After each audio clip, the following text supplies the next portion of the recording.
Last class में हमने कहाँ तक किया था बेटा? आई थिंक कूलम्स लॉ मैंने बता दिया था, है ना? रिलेटिव परमिटिविटी भी बता दिया था। एक बार कूलम्स लॉ में थोड़ा सा आपको दोबारा से एक्सप्लेन कर रहा हूँ, बस 2 मिनट में। बहुत सारे स्टूडेंट्स पिछली क्लास में नहीं थे, बार बार रिकैप नहीं चलता रहेगा। ये फॉर्मूला इसलिए एक्सप्लेन करना जरूरी है क्योंकि आगे की बातें समझ नहीं आएंगी। ओके, तो ध्यान रखिएगा, कभी भी अगर दो चार्जेस हैं, जैसे कि मैंने आप लोग को बताया है कि हम लोग चैप्टर 1 और 2 में इलेक्ट्रोस्टैट्स का चैप्टर पढ़ रहे हैं, यानी कि ऐसा चैप्टर जिसमें स्टेशनरी चार्जेस और उससे रिलेटेड फिनोमिनन की बात हम लोग करेंगे, है ना? तो इलेक्ट्रोस्टैट्स चार्ज में अगर दो स्टेशनरी चार्जेस हैं सेपरेटेड बाय सर्टेन डिस्टेंस, तो इनके बीच में जो लगने वाला इलेक्ट्रिक फोर्स होता है that is directly proportional to magnitude product of the magnitude of two charges and inversely proportional to the square of the distance between them। ठीक है, जब इन दोनों कंसेप्ट को कंबाइन करते हैं, combining above condition,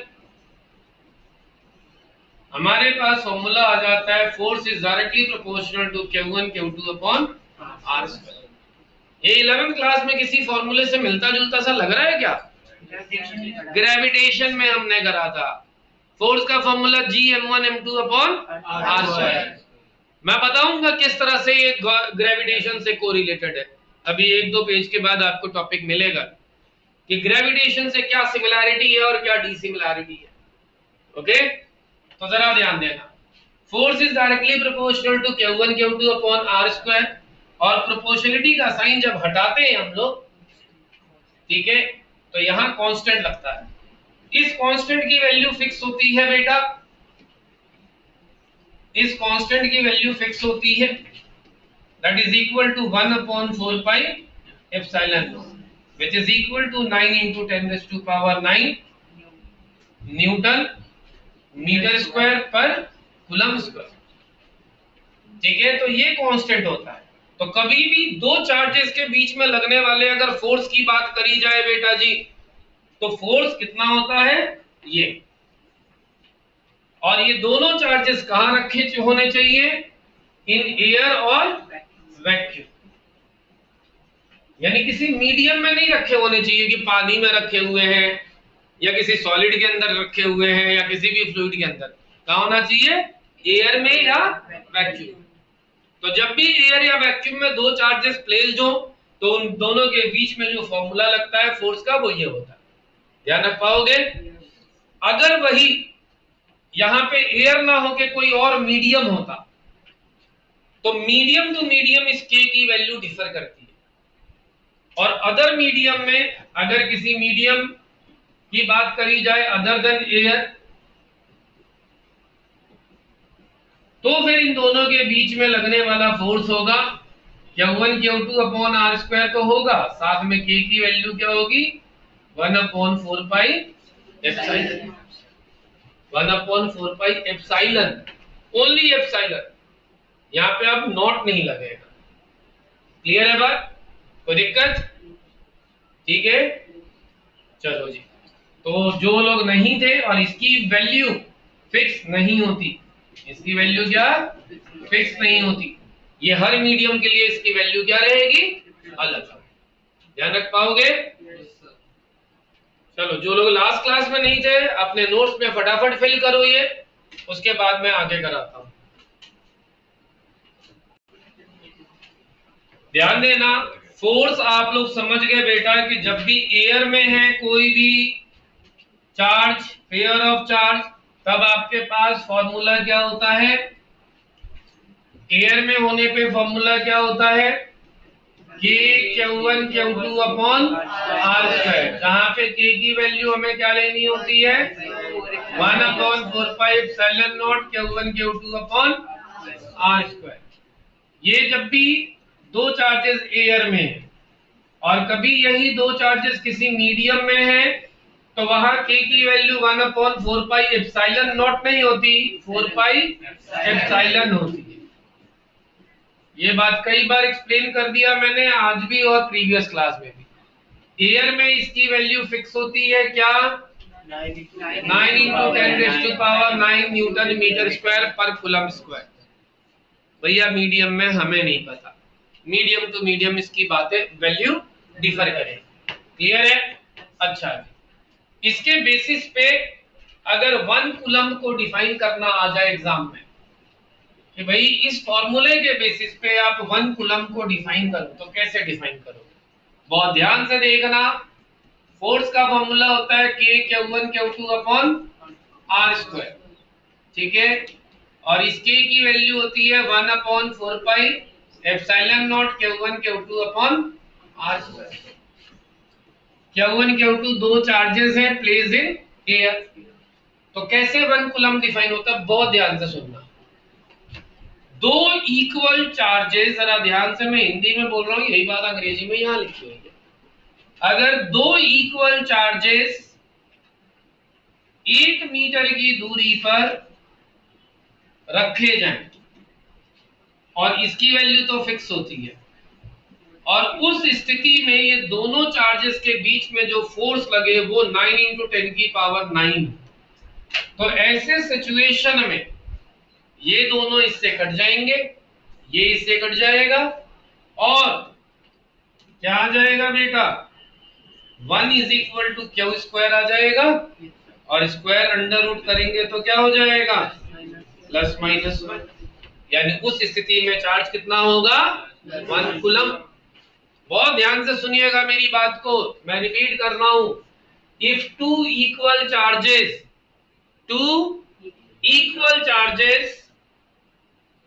placed in air separated by 1 meter experience a force of 9 into 10⁻⁹, then Q² will be 1. It means Q is 1 coulomb. तो वही बात यहाँ पे कही गई है, two equal charges are said to be of 1 coulomb if they experience equal force of this due to each other when placed in air or vacuum separated by certain distance, या separated by a distance of 1 meter। तो definition रटनी नहीं होती है, सब बनानी होती है बेटा। क्लियर है? फटाफट लिख लो आप लोग। हाँ जी बेटा, चले आगे, लिख लिया?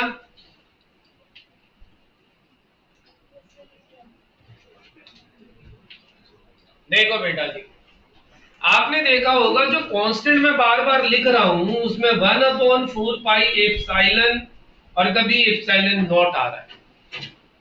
तो भाई 4π तो आपको पता है, आपने ये कांस्टेंट देखा हुआ है। ये क्या है? ε0। This represent electrical permittivity. हो गया। अब ये क्या होता है? परमिटिविटी। जैसे कि आपको कंडक्टर पता है भाई, कोई मटेरियल जैसे कॉपर ज्यादा अच्छा कंडक्टर है, सिल्वर उससे भी अच्छा कंडक्टर है, आयरन इन दोनों से कंपैरिजन में थोड़ा कम कंडक्टर है तो सारे कंडक्टर ही।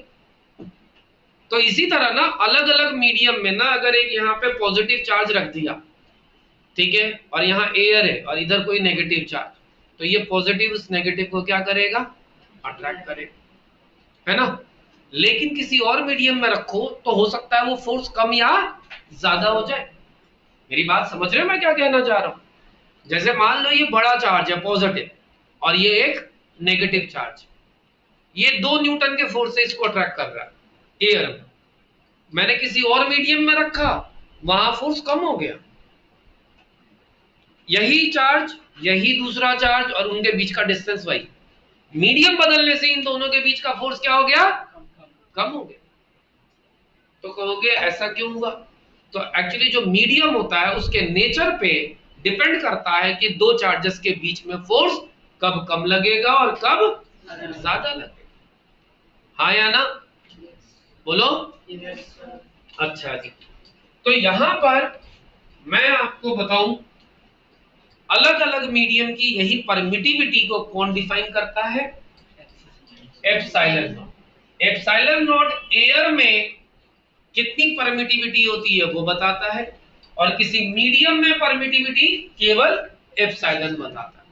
तो वही यहाँ पे कहा गया है it is the number of electric field lines passing normally through the surface per unit area in air और वैक्यूम। यानी अलग अलग मीडियम में अलग अलग अमाउंट में फील्ड लाइन का इफेक्ट होता है बेटा। फील्ड लाइन का यहाँ पे मतलब है जैसे एक बड़ा चार्ज रखा छोटे चार्ज को अट्रैक्ट करेगा, तो जितने फोर्स से अट्रैक्ट करता है तो फोर्स के डायरेक्शन में खींची गई लाइन को इलेक्ट्रिक फील्ड लाइन कहते हैं। जितना ज्यादा फोर्स होगा समझ लो उतनी ज्यादा फील्ड लाइन होंगी, जितना कम फोर्स होगा उतनी कम फील्ड लाइन होगी। समझ आई बात? हाँ जी, क्योंकि कई बार आधे टाइम तो बच्चों को यही नहीं पता चल रहा क्या फील्ड लाइन भाई। तो एक चार्ज दूसरे चार्ज को अट्रैक्ट कर रहा है तो कुछ फोर्स से अट्रैक्ट कर रहा होगा है भाई। तो जो फोर्स का डायरेक्शन होता है, जितने ज्यादा फोर्स होंगे उतनी ज्यादा फील्ड लाइंस होती है, ये माना जाता है। ध्यान रहेगी बात? क्लियर है सबको? तो ध्यान रखना कि कभी भी एयर में कोई दो चार्जेस रखे गए हैं और उस समय इनके बीच में जितने फील्ड लाइंस होंगी उनको हम लोग क्या कहेंगे? Absolute permittivity. एक यूनिट एरिया में जितनी भी फील्ड लाइन होगी, ठीक है, तो वो फिक्स होती है कितनी? 8.854 इंटू 10⁻⁻12। लेकिन अगर इसी सेटअप को किसी दूसरे मीडियम में रख दिया जाए तो ये फील्ड लाइंस कम या ज्यादा हो सकती हैं depending upon the nature of the medium. तो अब यहां पे हम एप्सिलॉन की वैल्यू फिक्स नहीं कर सकते, ठीक है भाई। ये मीडियम टू मीडियम इसकी वैल्यू क्या करेगी? डिफर करेगी। क्लियर है? चल सकते हैं आगे? अच्छा, फिर एक बात आती है रिलेटिव परमिटिविटी की। इसकी अपनी इंपॉर्टेंस है बेटा। Relative permittivity of a medium क्या होता है? Basically epsilon upon epsilon not के रेशियो को कहते हैं। जैसे कोई एक मीडियम है, मान लो वाटर है और उसकी परमिटिविटी है एप्सिलॉन, और एयर की क्या होती है? उसकी तो फिक्स होती है एप्सिलॉन। और अगर आपसे पूछा जाए कि भाई रिलेटिव परमिटिविटी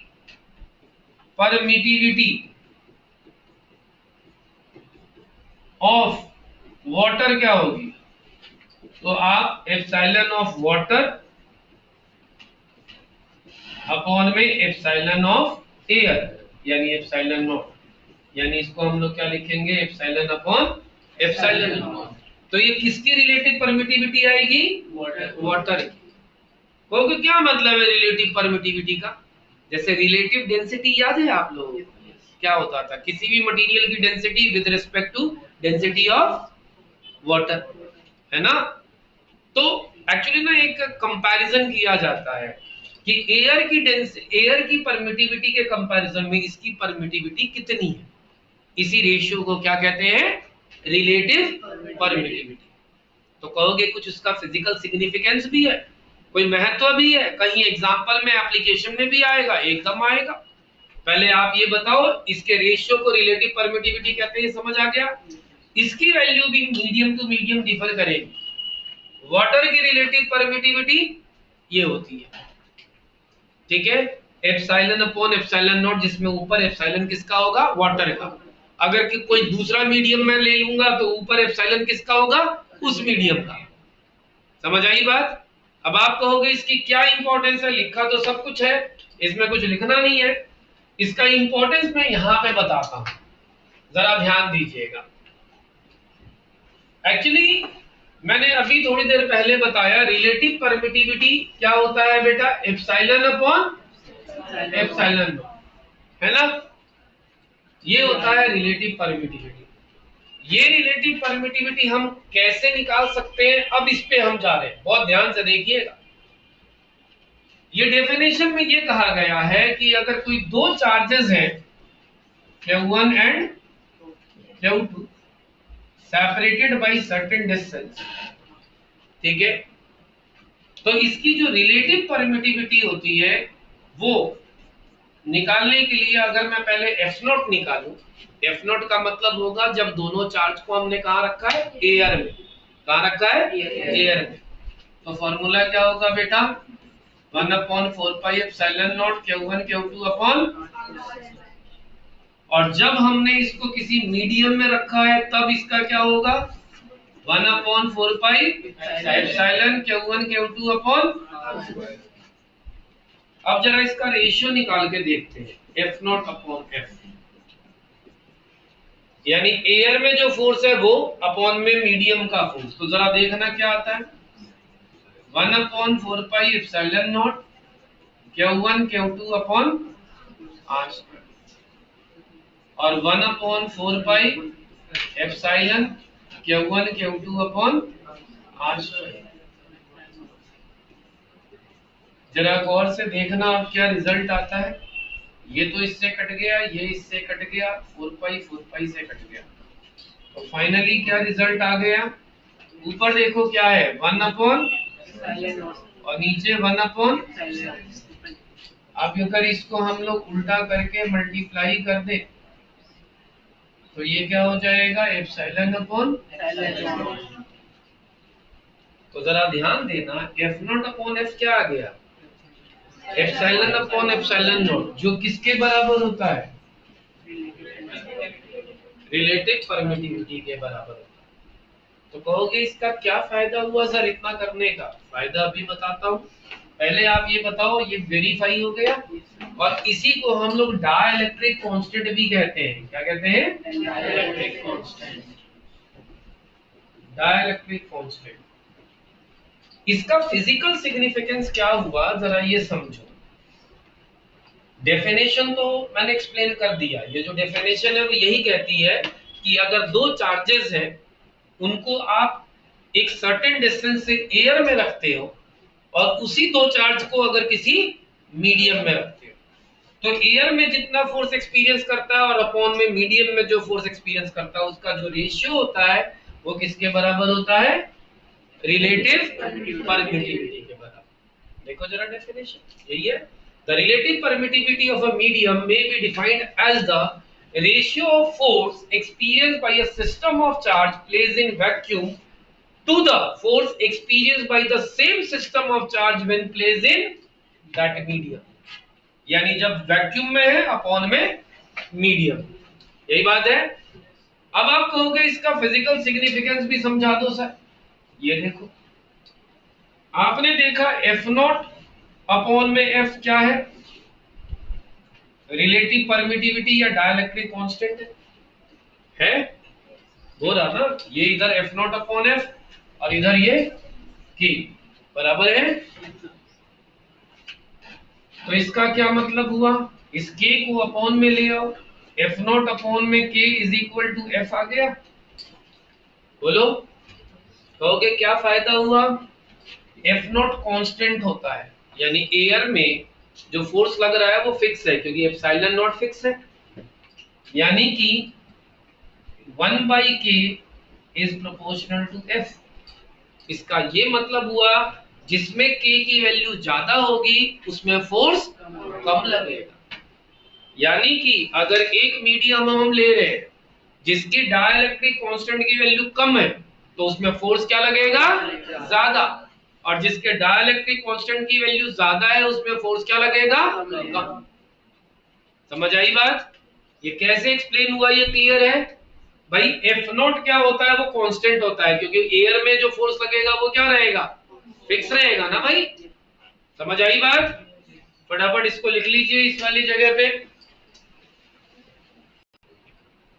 आप में से एक बच्चा कह रहा था कि सर अभी आपने यहाँ पे पीछे यहाँ तो कह रहे हो एप्सिलॉन नॉट ये है और यहाँ कह रहे हो 9 × 10 की पावर 9 है,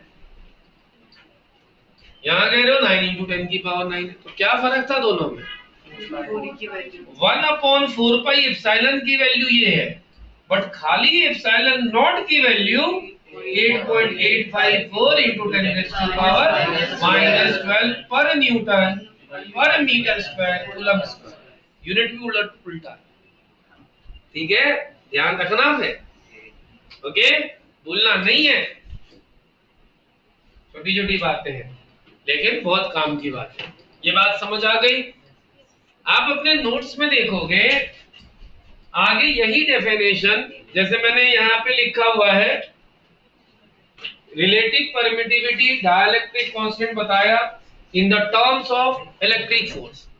उसके आगे देखना आपको लिखा मिलेगा in the terms of electric field, उसके आगे लिखा मिलेगा in the terms of electric potential, उसके आगे लिखा मिलेगा in the terms of capacitance.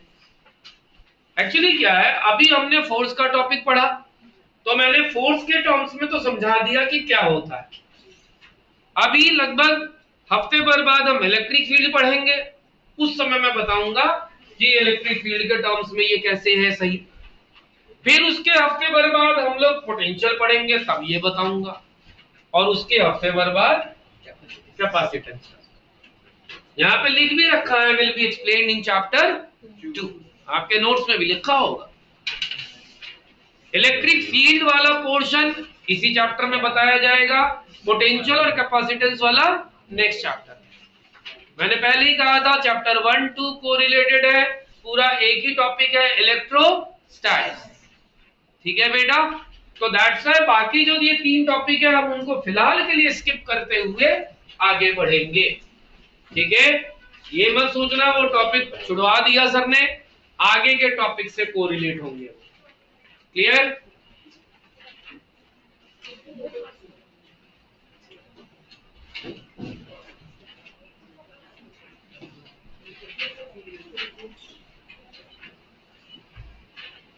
ध्यान दीजिएगा, जैसे अभी मैंने थोड़ी देर पहले कहा आपको कि कूलम्ब्स लॉ जो है मिलता जुलता किससे लगता है? ग्रेविटेशनल फोर्स से, है ना, न्यूटन्स लॉ ऑफ ग्रेविटेशन से। तो भैया कुछ सिमिलैरिटी है क्या दोनों में? तो हाँ जी है ना, एकदम है।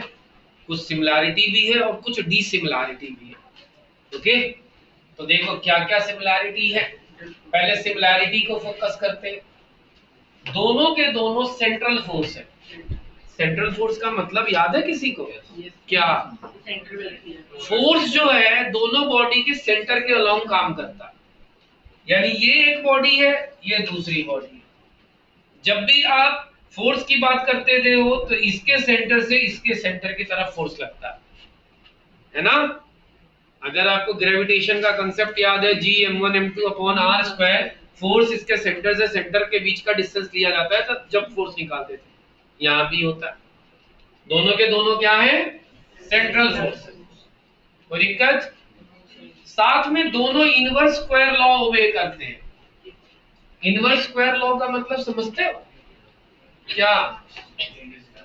फोर्स अगर इनवर्सली प्रोपोर्शनल टू r² हो तो ये ग्रेविटेशन में भी होता था और यहां भी।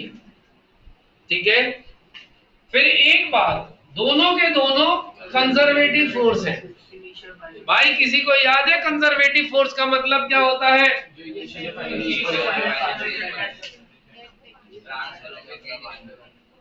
कोई एक जना ढंग से बताओ, क्योंकि सब आधा आधा बता दे। बोलो, आप बताओ। फोर्स ट्रांसफर हो सकता है पर केज नहीं, मुझे इतना पहले तो उतना ही बात करेगा फाइनल से। कोई और एक्सप्लेन करो थोड़ा ढंग से।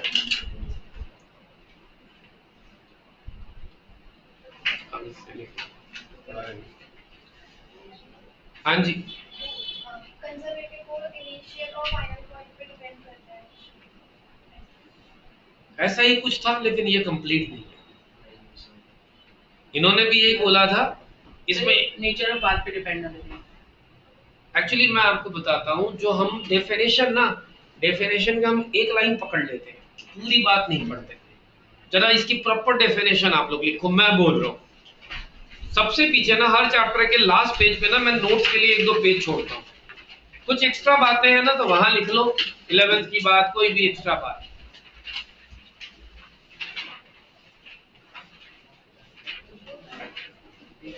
पूरी डेफिनेशन पढ़ना जो मैं बताऊंगा, उसके बाद आप देखना आपने जो बोला था उसमें से क्या मिस था। ठीक है, लिखो, a force is said to be conservative, a force is said to be conservative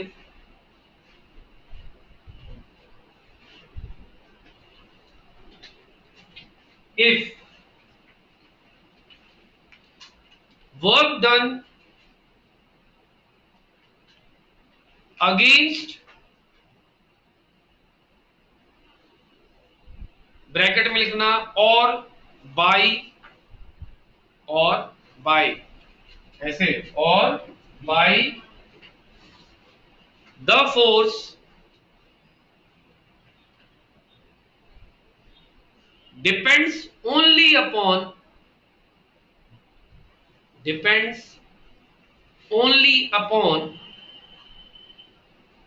initial and final position of the object,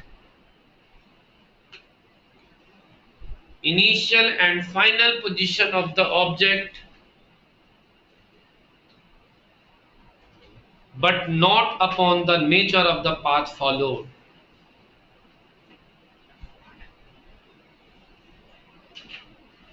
अब आप लोग लास्ट की एक लाइन तो बात याद रखते हो, पूरी बात किसी ने नहीं बताई थी। Not upon the nature of the path follow, और करके एक और डेफिनेशन लिखो।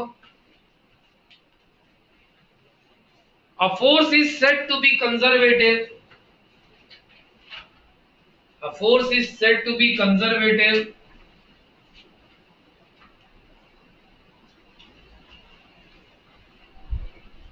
if work done against or by the force in a closed loop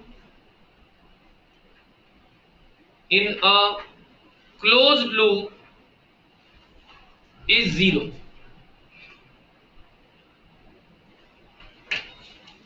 अब ये बात मैं आपको एक्सप्लेन करता हूं, दोनों बातें, उसके बाद आप समझिएगा कंजर्वेटिव फोर्स क्या होता है। आप लोगों से मैंने जब पूछा तो आप लोगों का जवाब ये था कि भाई वो फोर्स जो इनिशियल फाइनल पे डिपेंड करता है। ना भैया, फोर्स इनिशियल फाइनल पे डिपेंड नहीं करता, फोर्स के अगेंस्ट किया गया काम इनिशियल फाइनल पे डिपेंड करता है।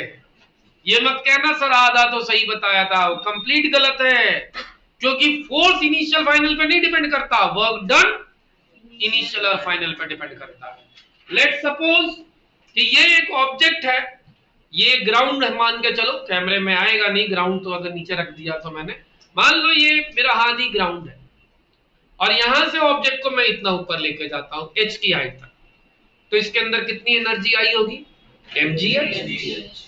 किसी ऑब्जेक्ट को मैं यूं करके यहां तक लेके जाता हूं, अब कितनी एनर्जी आई होगी, या फिर इस ऑब्जेक्ट को ऐसे और फिर ऐसे लाया, तब किस तरह से ले गया कोई फर्क नहीं पड़ता, nature of the path followed पे डिपेंड करता है, सॉरी नहीं करता, केवल इनिशियल फाइनल पाथ पे वर्क डन डिपेंड कर रहा है। Work done, energy mgh, energy is capability to do work, तो वो क्या है, एक तरह से वर्क डन है। समझ आई बात? तो वर्क डन पे डिपेंड करता है एक से, ठीक है बेटा। तो जैसे केवल मैंने क्या कहा, इनिशियल और फाइनल पे वर्क डन डिपेंड करता है, ना कि फोर्स। साथ में दूसरा जो डेफिनेशन मैंने बताया, दूसरा डेफिनेशन मैंने क्या बताया कि भैया अगर work done in a close loop is zero, तब भी वो कंजर्वेटिव फोर्स को डिफाइन करता है। कहोगे कैसे? जैसे आप इसी ऑब्जेक्ट को जब ऊपर ले जा रहे हो, तो आपको याद होगा ऊपर ले जाने में जी हम क्या लेते हैं, नेगेटिव। तो ऊपर ले गए तो माइनस mgh, जी को नेगेटिव लिया, जब इसको छोड़ा तो ये नीचे आ गया प्लस mgh, यानी किसी ऑब्जेक्ट को आपने ऊपर फेंका और वो नीचे आ गया, तो जहां से चला था वहीं आ गया, तो नेट वर्क डन जीरो। तो वर्क डन ये किसके अगेंस्ट हुआ था, किस फोर्स के अगेंस्ट, ग्रेविटेशनल फोर्स के अगेंस्ट, क्योंकि ग्रेविटी नीचे खींच रही है, आप उसके अगेंस्ट इसको ऊपर फेंक रहे हो और वो वापस आ गया। तो ग्रेविटी के अगेंस्ट कोई भी ऑब्जेक्ट जो होता है ना, ऊपर जाके ऐसे नीचे आ रहा है, तो नेट वर्क डन क्या हो जाता है, जीरो। इसीलिए ग्रेविटेशनल फोर्स को हम लोग क्या कहते हैं, कंजर्वेटिव फोर्स। ध्यान रहेगी बात। तो कहोगे इलेक्ट्रोस्टैटिक फोर्स को क्यों कहते हैं, तो अभी आगे पढ़ोगे, उसमें भी जैसे इसमें ग्रेविटेशनल फील्ड के अंदर ऑब्जेक्ट को फेंक रहे हैं तो ऊपर से जाके नीचे आ गया, तो इसी तरह इलेक्ट्रिक फील्ड के अंदर अगर किसी चार्ज को ऐसे जाने दोगे ना, गोल घुमाओगे, तो वहां भी नेट वर्क डन क्या होता है, जीरो। ठीक है, तो फिलहाल तो ये याद रखो कि कंजर्वेटिव फोर्स होता है। कंजर्वेटिव फोर्स की डेफिनेशन क्या है वो मैंने बताया, ठीक है। इसके अलावा डिसिमिलैरिटी की बात अगर हम करें, ये बात क्लियर हो गई बेटा। अब अगर डिसिमिलैरिटी की अगर हम बात करें तो क्या होता है, जरा देखो। इलेक्ट्रोस्टैटिक फोर्स में हमेशा दो बॉडी क्या होनी चाहिए, दोनों के दोनों चार्ज। भाई एक प्लस का होगा तो दूसरा माइनस का होगा तो अट्रैक्ट करेंगे, दोनों प्लस के होंगे तो एक दूसरे को रिपेल करेंगे। लेकिन अगर हम ग्रेविटेशनल फोर्स की बात करें तो वो चार्ज हो भी सकती है और चार्ज नहीं भी। भाई चार्ज हो या ना हो, ग्रेविटेशनल फोर्स में मास होना जरूरी होता है। यस फिर अट्रैक्टिव या रिपल्सिव फोर्स दोनों हो सकता है इलेक्ट्रोस्टैटिक फोर्स। कैसे? दोनों प्लस के हुए तो रिपेल करेंगे, एक प्लस का हुआ एक माइनस का हुआ तो अट्रैक्ट करेगा। लेकिन ये जो होता है ग्रेविटेशनल फोर्स हमेशा क्या होता है, अट्रैक्टिव ही होता है, याद है। साथ में ये मीडियम पे डिपेंड करता है इलेक्ट्रोस्टैटिक फोर्स। पीछे अभी मैंने बताया कि medium to medium force differ करेगा, एक Q1 है एक Q2 है बेटा। अगर बीच में एयर है तो फोर्स अलग होगा, कोई दूसरा मीडियम है तो फोर्स अलग होगा। लेकिन ग्रेविटेशन में ऐसा कभी कुछ नहीं बताया गया था क्यों भाई? चाहे स्पेस में कोई दो ऑब्जेक्ट है तब भी जी ही होता है कांस्टेंट, Gm1m2/r², और जी की वैल्यू फिक्स ही होती थी, इसलिए उसको यूनिवर्सल ग्रेविटेशनल कांस्टेंट भी कहते थे। जबकि यहाँ पर K Q1 Q2/r² होता है। मैंने अभी थोड़ी देर पहले बताया इस K की वैल्यू मीडियम टू मीडियम अलग होती है, हाँ या ना? कोई दिक्कत किसी को? समझ आ गई बात? चल सकते हैं आगे? चलो जी। उसके बाद बात आती है Coulomb's law in vector form. अब ये एक छोटा सा डेरिवेशन है, ठीक है? यहां तक की बातें समझ आ गई बेटा? क्लियर है सबको? अब यहां से आप समझ लो थ्योरी जितनी पढ़नी थी आपने पढ़ ली, अब सारा मैथमेटिक्स ही मिलेगा, डेरिवेशन न्यूमेरिकल्स अब सारे वही मिलेंगे। Coulomb's law in vector form, आपने फॉर्मूला तो पढ़ लिया कूलम्ब्स लॉ का, बस उसको वेक्टर फॉर्म में कैसे रिप्रेजेंट करते हैं बस वो बता रहे। तो देखो जरा, मान लो दो चार्जेस है Q1 और Q2 और इनका पोजीशन वेक्टर समझते हो आप लोग? भाई इसकी पोजीशन को रिप्रेजेंट करने वाला जो वेक्टर होगा उसको हम लोग क्या बोलते हैं, पोजीशन वेक्टर। तो पहले का पोजीशन वेक्टर मान लो r1 वेक्टर है और दूसरे का पोजीशन वेक्टर मान लो r2 वेक्टर, ठीक है? साथ में इन दोनों के बीच का डायरेक्शन ऑफ फोर्स मान लो ये है, यानी हमें ये निकालना है force on two due to one, यानी दूसरी बॉडी पहले बॉडी के कारण कितना फोर्स एक्सपीरियंस कर रही है, ठीक है? वैसे तो मैं बात बताऊं, इलेक्ट्रोस्टैटिक फोर्स ना हमेशा थर्ड लॉ ऑफ मोशन को न्यूटन थर्ड लॉ को फॉलो करती है कि जितना, जैसे दो बॉडी है ना, पहला दूसरे पे जितना फोर्स लगाएगा दूसरा भी पहले पे उतना ही फोर्स लगाएगा। इलेक्ट्रोस्टैटिक फोर्स हमेशा न्यूटन का थर्ड लॉ फॉलो करती है, ठीक है भाई? तो जरा ध्यान देना, force experience by second body due to first क्या होगा? वही जो आपने पढ़ा है कि यानी 1/4πε0 Q1 Q2 अपॉन में इन दोनों के बीच का डिस्टेंस मैं मान लो r12 मान लेता हूं, तो क्या होगा r12 का स्क्वायर। ये मैग्नीट्यूड है, अभी मैग्नीट्यूड है। अगर डायरेक्शन लगाना है तो तुम्हें क्या लगाना पड़ेगा, कैप। एनसीईआरटी में या कई बार स्कूल में यहाँ पे एन कैप लगा देते हैं टीचर। एन कैप का मतलब होता है यूनिट वेक्टर, और यूनिट वेक्टर का मैग्नीट्यूड क्या होता है, और ये बेसिकली क्या बताता है, डायरेक्शन। तो डायरेक्शन किसका, फोर्स किस डायरेक्शन में लग रहा है, 1 से 2 की तरफ, तो इसलिए आप r12 कैप लगा दो, बस हो गया Newton's law in vector form, sorry Coulomb's law in vector form. और ये खाली डेरिवेशन के लिए आएगा, अगर आता है तो। न्यूमेरिकल इस पे नहीं आते, न्यूमेरिकल उसी पे होंगे, ठीक है बेटा? तो क्या है 1/4πε0 Q1 Q2 अपॉन r², साथ में आपने बस क्या लगा देना है, यूनिट वेक्टर। यूनिट वेक्टर लगा दिया तो आपने डायरेक्शन भी दे दिया। क्लियर है? अच्छा जी, तो कहोगे बस इतना ही करना था, नहीं अभी आगे है। अब यहाँ पे triangle law of vector addition अगर मैं लगाऊं, triangle law of vector addition आता है आप लोग को भाई? Triangle law of vector addition क्या कहता है? जैसे कि अगर ये एक फोर्स है, ये एक फोर्स है, अगर ये A है, ये B है, ये C है, तो A plus B is equal to क्या हो जाएगा? C vector. याद है ऐसा कुछ बताया गया था 11th क्लास में? तो यहाँ पर R1 vector plus R12 vector is equal to क्या होगा? R2 vector. तो R12 vector is equal to क्या हो जाएगा? R2 vector minus R1 vector. ठीक है, कूलम्ब्स लॉ से हमने ये लिख दिया।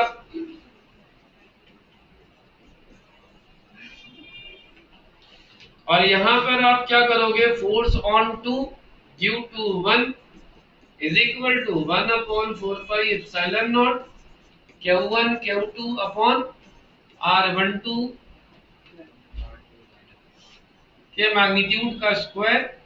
और यूनिट वेक्टर को लिखने का एक तरीका होता है, ये बात आपको याद है क्या? Vector upon its magnitude. ये 11th क्लास में बताया गया था कि कोई भी यूनिट वेक्टर जो होता है, अगर ए कैप लिखना है तो वेक्टर को उसके मैग्नीट्यूड से डिवाइड कर दो। बेटा यकीन मानो ये एग्जाम में, फाइनल एग्जाम में कभी नहीं आने वाला। कहोगे फिर टाइम पास क्यों करा रहे हो आप? भाई टाइम पास नहीं, एक्चुअली चक्कर ये है कि ये जो टॉपिक है अभी इनिशियल लेवल में यूटी वगैरह में देते हैं टीचर, फाइनल तक पहुंचते पहुंचते ना इतना सारा कुछ हो जाता है कि इसकी वैल्यू खत्म हो जाती है। आप यूं ही समझो, लेकिन अभी तो करना पड़ेगा। क्लियर? हाँ जी, देखो तो F21 वेक्टर क्या हो जाएगा बेटा? 1 upon 4 pi epsilon naught Q1 Q2 R12 vector, और ये हो जाएगा अपॉन में R12 का क्यूब। भाई स्क्वायर था और पावर 1 क्यूब हो गया। तो फाइनल फॉर्मूला ये हुआ, जिसको थोड़ा और सिंप्लीफाई करें तो हम ये लिख सकते हैं F21 is equal to 1 upon 4 pi epsilon naught Q1 Q2। अब R12 की जगह पर यहां से R2 माइनस R1 वेक्टर लिख सकते हैं क्या? तो यहां पर हम लोग लिख लेंगे R2 vector minus R1 vector का क्यूब, साथ में R2 vector minus R1 vector. So this is the final formula for the force experienced by Q2 due to Q1। समझ आई बात? सिमिलरली आप ऑब्टेन कर सकते हैं F12 भी। भाई जितना अभी भी मैंने बताया, जितना 2 फोर्स एक्सपीरियंस करता है 1 के कारण, उतना ही 1 करता है 2 के कारण। तो सेकेंड बॉडी ने इतना फोर्स एक्सपीरियंस किया, अब फर्स्ट बॉडी कितना फोर्स एक्सपीरियंस करेगी? जस्ट इसका अपोजिट। यानी आप क्या कर दोगे? 1 upon 4 pi epsilon naught Q1 Q2 upon R12 की जगह पर R21 का क्यूब, और यहां भी R21 वेक्टर। आई क्या बात समझ में? और F12 की बात करें तो 1 upon 4 pi epsilon naught Q1 Q2 upon में R1 माइनस R2। सब कुछ उल्टा हो जाएगा बेटा, R1 माइनस R2। समझ आई बात? क्लियर है सबको? करिए।